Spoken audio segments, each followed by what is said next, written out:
If you've ever fantasized about waking up in a volcanic crater, zip-lining through coffee clouds, and then sweating out your sins in a lakeside Mayan sauna, all before lunch, welcome to Lago de Atitlán.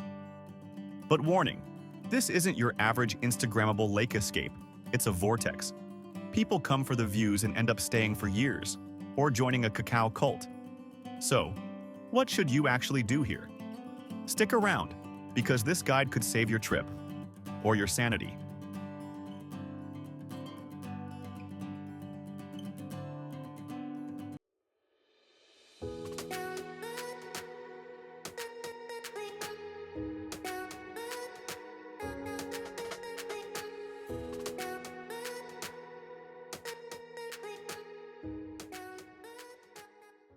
Let's start with the lake itself, because yes, you can just sit and stare at it like a wide-eyed meditation guru. But why not kayak it instead? Glide past villages that look like they were sketched by a watercolor-obsessed shaman. Paddle at sunrise, and you might get the entire lake to yourself. Plus a couple of confused ducks and one very judgmental heron. Now if you're thinking, but I want elevation, congrats, you're a masochist, and you're going to love Indian Nose. Hike Indian Nose at 4 a.m. It's brutal, it's cold, and it's worth it. The view? 3 volcanoes rising out of a cloud-choked lake like ancient gods. And you, standing there sweaty and victorious, pretending you're not gasping for air. Bonus, it's the kind of place that makes your phone camera look pro, even if you dropped it twice last week. Okay, so you've kayaked and hiked. You're a certified adventurer. Now it's time to do something weird. Because Atitlan rewards the curious. Take a weaving class in San Juan, La Laguna. Yes, weaving.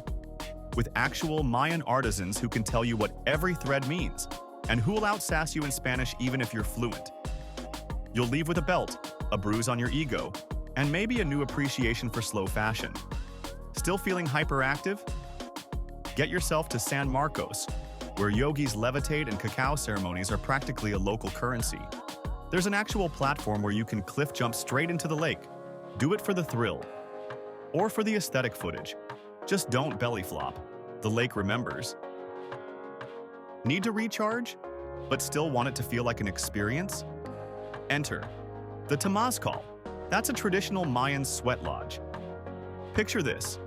You're crammed into a dome made of volcanic rock, steam hissing off red-hot stones, your pores screaming. It's like a spa, if your spa was built by fire gods. Afterward, hit up Café Sabor Cruceno in Santa Cruz. Their culinary school funds education for locals, and their rooftop terrace has a view that might actually make you cry into your tamal. Lago de Atitlán isn't one town. It's a constellation of wildly different personalities wearing the same lake like a necklace. So hop on a lancha, boat, and do some village hopping. You're not just getting from A to B, you're speed dating the soul of the lake. Panajachel, the chaotic gateway. You'll either love the energy or want to sprint for the nearest tuk-tuk.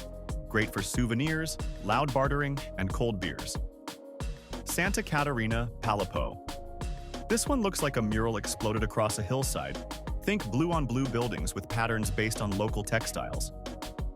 Santiago Atitlan, home of Maximon, the chain-smoking, liquor-guzzling folk saint. Yep, you heard that right. Bring him a gift, he prefers rum, and he just might bless your journey, or roast you silently from the shadows. Now here's the kicker. Atitlan isn't just a place to do things. It's a place that does something to you. You arrive thinking it's just a pretty lake in Guatemala. You leave wondering if you should sell your belongings and open a kombucha brewery. Blame the volcano energy, or the air, or the people who look like they cracked the code on slow living. But if you do it right, if you kayak at sunrise, jump off cliffs at noon, sweat out your stress by sunset, and talk to an old Mayan woman weaving the history of her people into thread, you'll leave with more than selfies. You'll leave with stories. And maybe a new tattoo of a heron eating a cacao pod while meditating. And that's just scratching the surface. Because trust me, Atitlan has layers. Hidden hikes, secret beaches, abandoned hotels with haunting views. Yeah, that's a thing.